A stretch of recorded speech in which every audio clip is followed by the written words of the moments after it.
Bonjour à tous. Comme vous l'avez pu voir dans la communauté il y a quelques temps, j'ai voulu faire un tour avec ce truc derrière. Et comment dire, comme à chaque fois, elle m'a fait une farce. Et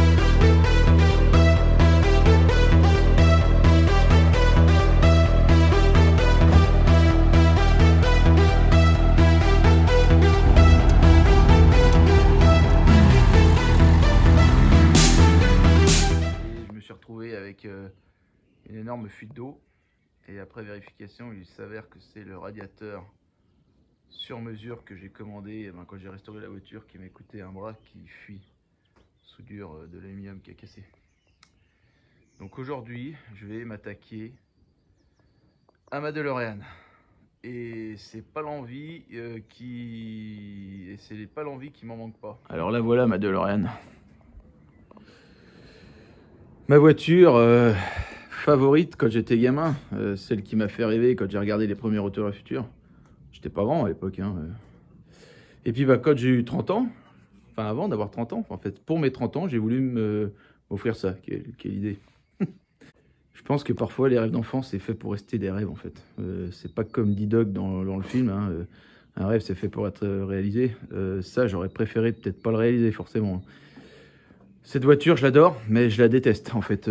Chaque fois qu'on sort avec, et pourtant je peux vous confirmer que j'ai fait une restauration complète, même une amélioration de la voiture. Chaque fois que je sors, il y a quelque chose qui va pas. C'est toujours la pièce qu'on n'a pas fait évoluer qui pète. Je sais pas quoi vous dire en fait. Je prends un plaisir fou à rouler avec mes 205, à rouler avec ma Corvette, à rouler avec ma Coccinelle, à rouler avec ma 205 Rally. Mais avec ça en fait, à chaque fois que je roule avec, je sais pas, on a cette sensation de...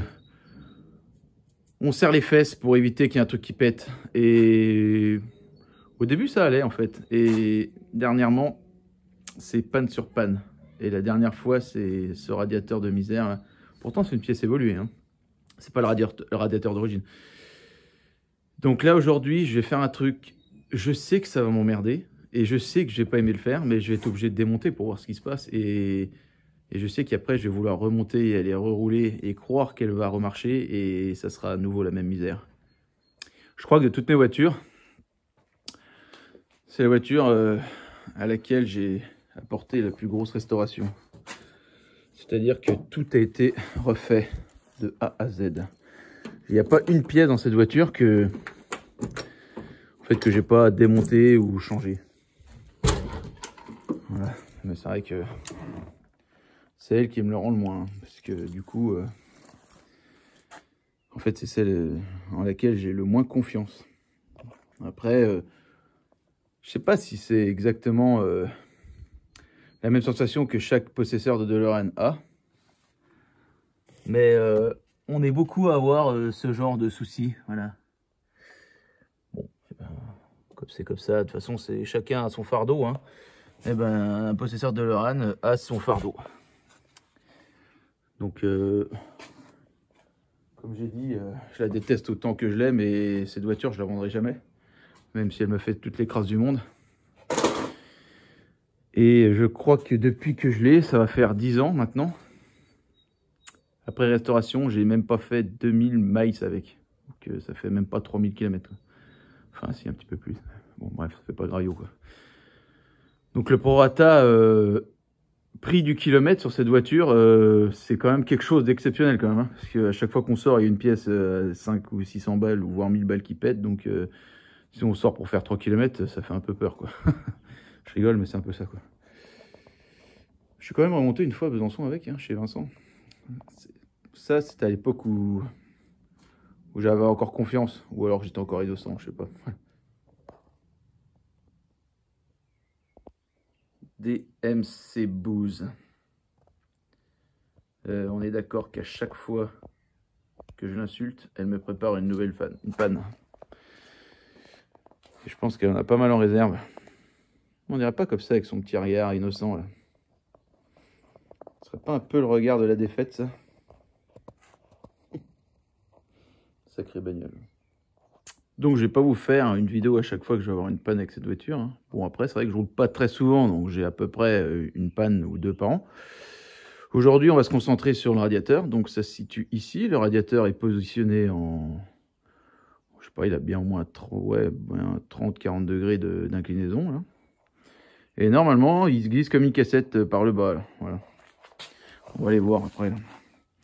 Mais pour faire ça, il faut démonter le radiateur de clim, le radiateur de boîte, tous les tuyaux. Bref, une galère. Voilà. Mais bon, quand on aime, on ne compte pas. Moi, je commence à pas plus trop aimer quand même. Donc, hop, on est là. Le radiateur incliné là, vous voyez, il y a une belle fuite là. Et si on regarde bien au-dessus, vous voyez le suintement blanc là, au niveau de la sortie du tuyau, enfin de la durite là. Bah, l'autre jour, ça jaillissait par là. Et du coup, je me suis dit, oh, c'est ma durite qui est mal serrée. Pourtant, je contrôlais régulièrement. Et non, c'était bien au niveau du blanc là que ça fuyait. Donc c'est bien mon radiateur qui est fendu. Voilà. Donc vous voyez, hein, je vous ai pas menti. Hein. Tout a été refait sur cette voiture. Le châssis. Il y avait encore les bouts de polystyrène pour pas l'abîmer pour le remontage. Voilà. Allez, je vous laisse sur les belles vidéos du démontage.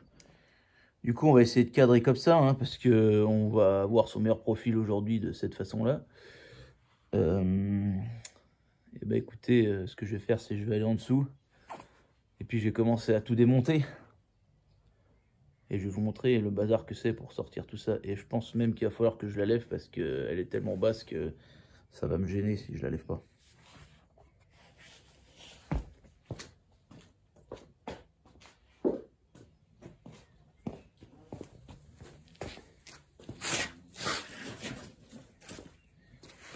Je suis pas très fier de ce que je vais faire. Mais je le fais quand même.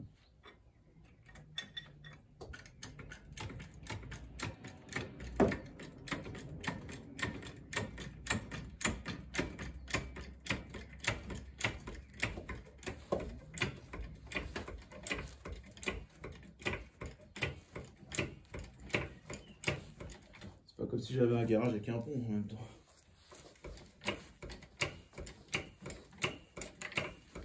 Après, il y a un truc qu'il faut dire, c'est que tout ce qui potentiellement rentre en contact avec une DeLorean finit par tomber en panne un jour. Donc, j'essaie le moins possible de la mettre en contact avec l'ensemble des voitures du garage de New Retro Cars, enfin de mes voitures.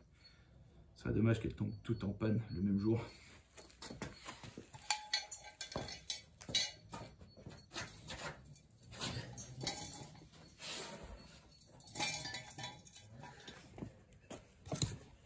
J'ai toujours été sympa avec elle, j'ai toujours mis des câbles aussi.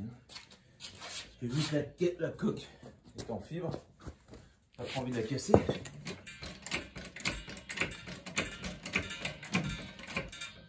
À un moment donné, elle va peut-être tomber.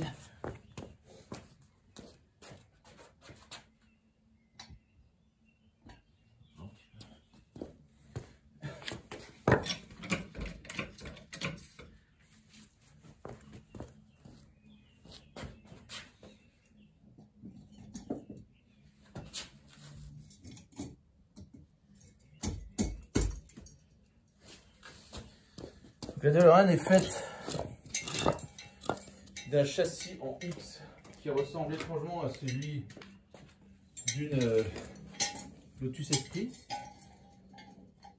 C'est surtout la partie finale qui a été modifiée pour pouvoir accepter le PRV. Et ensuite, on a une coque en fibre comme les Alpine 310. Donc en fait, quand on dit qu'une DeLorean ça rouille pas et que c'est tout en inox, c'est que les panneaux qui sont en inox. Hein. Vous avez bien compris. C'est que les panneaux là. Tout le reste, la coque en dessous, on a le châssis en X. Et tous les sous-bassements, c'est de la fibre. Quand vous achetez une DeLorean, prenez bien soin de voir si le transporteur ne la lève pas avec un Manitou. Parce que les planchers, ils n'aiment pas trop. On va essayer de la descendre doucement. Je l'avais dit doucement. Voilà. Vous entendez comme ça craque? C'est la fibre.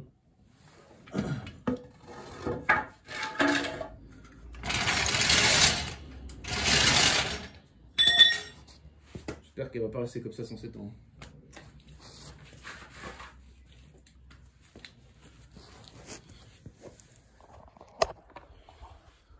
Donc, voilà, comme je vous disais tout à l'heure. Donc, il va falloir qu'on enlève le diffuseur ici, là. Que j'enlève les tuyaux de clim, ici et celui d'ici. Notre fuite, elle se situe exactement là. Ici, là. Donc, pour ça, il faut que je sorte les deux radiateurs et les ventilos. Et certainement que j'enlève la barre de torsion, je pense. Merdé que ça va être.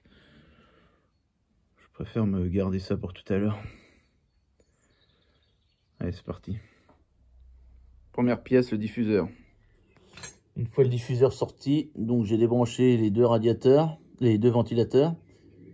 Et là, je vais enlever les pattes là, qui sont fixées sur le nez de châssis. Voilà. Une fois que j'ai démonté ça, on va avoir de la place et je pourrai vidanger le bas du radiateur. Voilà. Parce que du coup, le radiateur, là, il y a plein d'eau, vu que la fuite est au-dessus. Donc, ce que j'ai fait, c'est que j'ai démonté l'autre côté là-bas. Donc j'ai démonté la patte, le support, tout bazar. Ici, il va falloir que je vidange avant pour enlever cette partie de tuyauterie là. Parce que bien évidemment, le support de patte est derrière. Pour faire chier. Comme rien ne se passe normalement, je pense que je vais me faire rincer.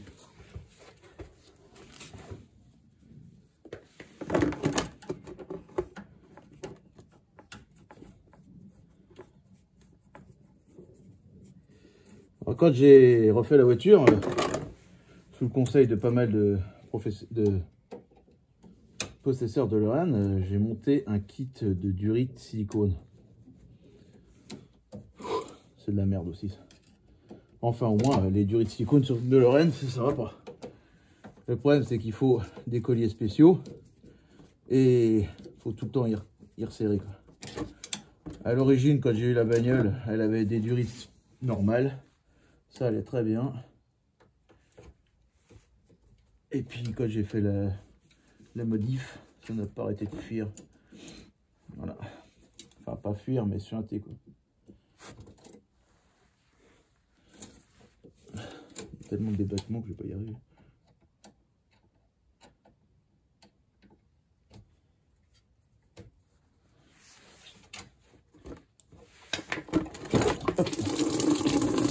Ça va, c'est une moyenne douche.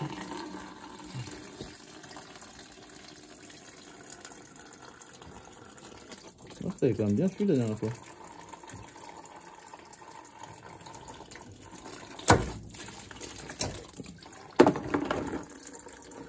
Voilà, parfait ça.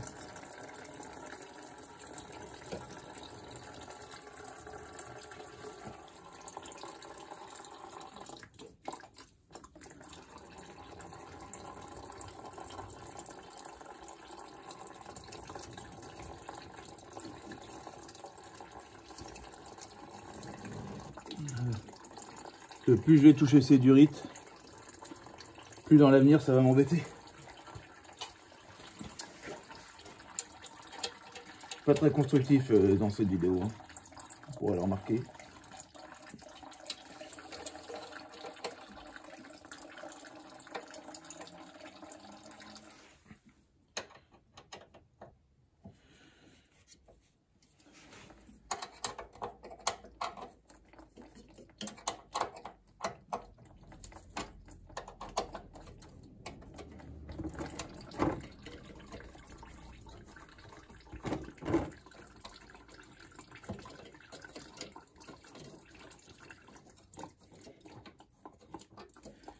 Donc là, je vous annonce comment ça va se passer. Vu que j'ai enlevé le support, le tuyau va tomber, ça va pisser par terre, et le radiateur va pisser par terre aussi.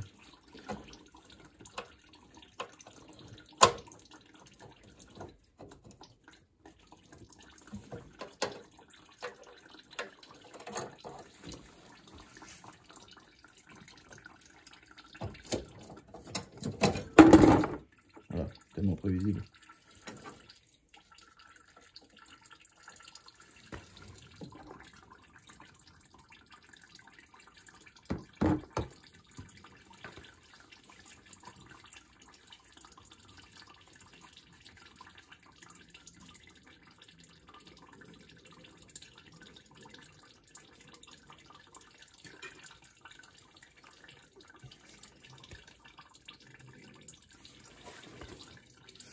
Alors encore un support dedans. En fait on a une patte comme ça qui est prise sur le radiateur et qui est prise sur le châssis.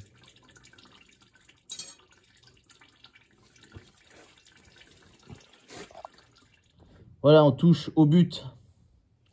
Vous remarquerez qu'il y a un truc qui est quand même exceptionnel, c'est que ce coup-ci on est en position bas et il vidange plus. Voilà. Donc, il va falloir que je m'amuse à sortir les ventilateurs avant de sortir le radiateur. Ça va être une bonne partie de plaisir aussi.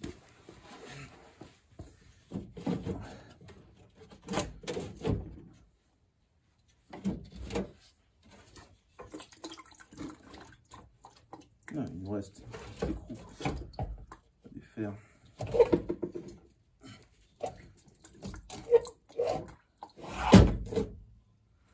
Ici, micro de 8, il me semble.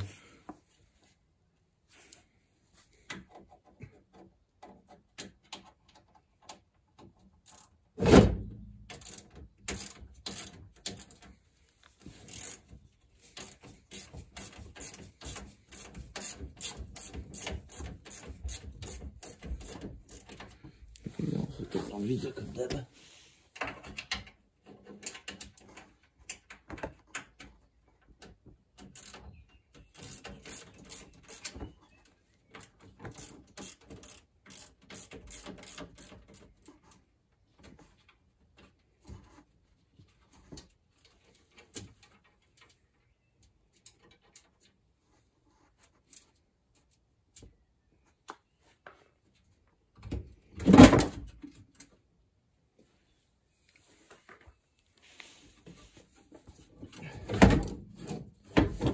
Voilà.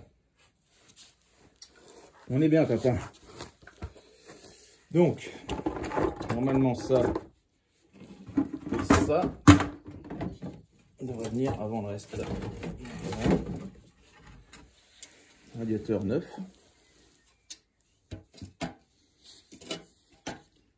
Je vous le montre plus tard.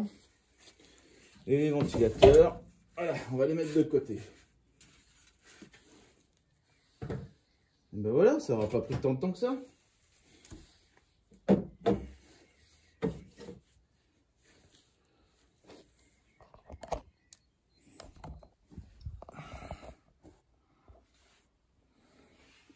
Les entrailles de la bête. Vous voyez tous ces fils là? Tous ces fils munis de masse qui posent souci rapidement, hein, tout à fait. Parce que c'est ce truc là. Ah non, c'est un fil. Donc nous voici sur le radiateur là. Donc là devant vous avez le radiateur de clim, du coup, qui sert à rien parce que j'ai jamais remonté les clims. J'attendais que la voiture soit opérationnelle avant de le faire. Donc du coup, au bout de 10 ans, c'est pas opérationnel. Par contre, tous les éléments de clim sont neufs. Et là, on voit que carrément dans la soudure, là, il y a un point d'oxydation là. On voit clairement que c'est là que sort le liquide. Voilà. Donc ça s'appelle des soudures de qualité. Voilà. Donc il va falloir que je me paluche à emmener ça chez un spécialiste pour qu'il puisse me le ressouder, quoi. Pas gagné l'histoire. Ouais. Donc voilà, il est démonté là, complètement. Donc je vais amener ça à un soudeur. Là. Et comme je vous ai dit tout à l'heure, je pense que ma fuite elle vient de là. Voilà, une soudure mal finie.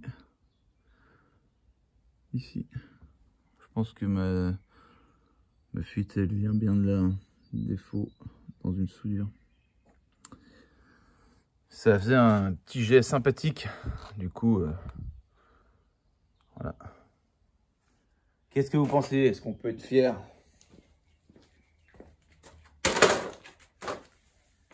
On peut être fier de ça. Je désespère en fait. Je sais pas si vous avez une solution, proposez-moi une solution. Comme dit Pierre, la SRD bleue qu'on a sauvée là, le radiateur est tellement pourri qu'on ne sait pas comment il tient. Mais quand je vous dis pourri, même pour les possesseurs de 205, vous comprenez ce que je dis. Autour du radiateur, on a des liettes en acier qui tiennent les boîtes et ben, du coup toute la partie, on va dire, et change. Et quand on l'a remis en route, la 205, à la première chauffe, les ventilos, ils faisaient un bruit d'enfer. Les ventilos, ils venaient taper dans ces liettes en acier là qui étaient pourries et du coup qui bloquaient qui tapaient dans les ventilos, quoi. Cette voiture, je l'ai remis en route. On a fait des essais pour voir ce qu'elle valait. J'ai fait à peu près 150 km avec un radiateur, mais alors quand je le démontrerai, je vous montrerai à quoi il ressemble. Il est pourri, mais pourri quoi. Et il tient. Ça c'est neuf en alu et ça tient pas. Je sais pas. En fait, j'ai l'impression que toutes les pièces qu'on met là-dessus, ça meurt. Un moteur PRV, tout le monde dit ah, les moteurs PRV c'est de la merde et tout. Sur une DeLorean, c'est là que j'ai acheté, elle avait 17 000 miles. 17 000 miles, ça fait allez, 30 000 km. 30 000 km, c'est pas beaucoup pour une voiture. Hein. J'ai vu des 604, j'ai vu des R25 avec des PRV qui avaient plus de 600 000 km et qui roulaient parfaitement. Ouais. Alors, quand on avait monté le moteur de celle-là pour le refaire, mes collègues qui m'avaient aidé à l'époque m'ont dit il est mort comme un moteur qui a 1 million de kilomètres.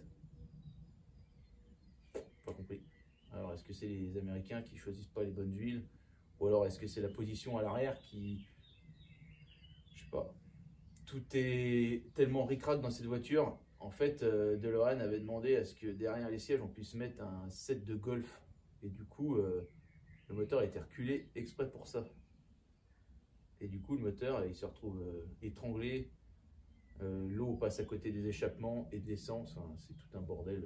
Le mec qui veut tout modifier, bonjour, les mecs qui mettent des moteurs de Corvette là-dedans, à l'arrière, je sais pas comment ils font pour pas que ça prenne feu tout de suite, quoi, finalement.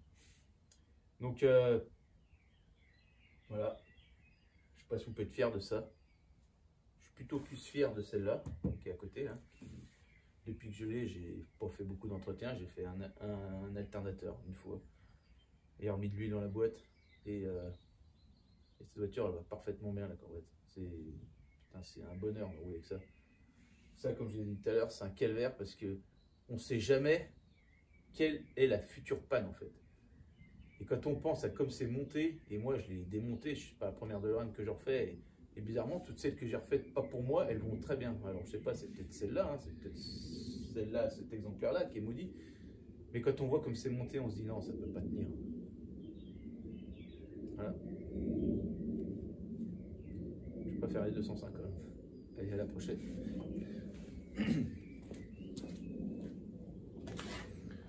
Il est temps pour nous de nous dire au revoir. Ce qui est bien avec cette voiture, c'est que j'ai passé plus de temps dans ma vie dessous ou au niveau du moteur à faire des réglages que de rouler réellement, quoi. Ainsi va la vie.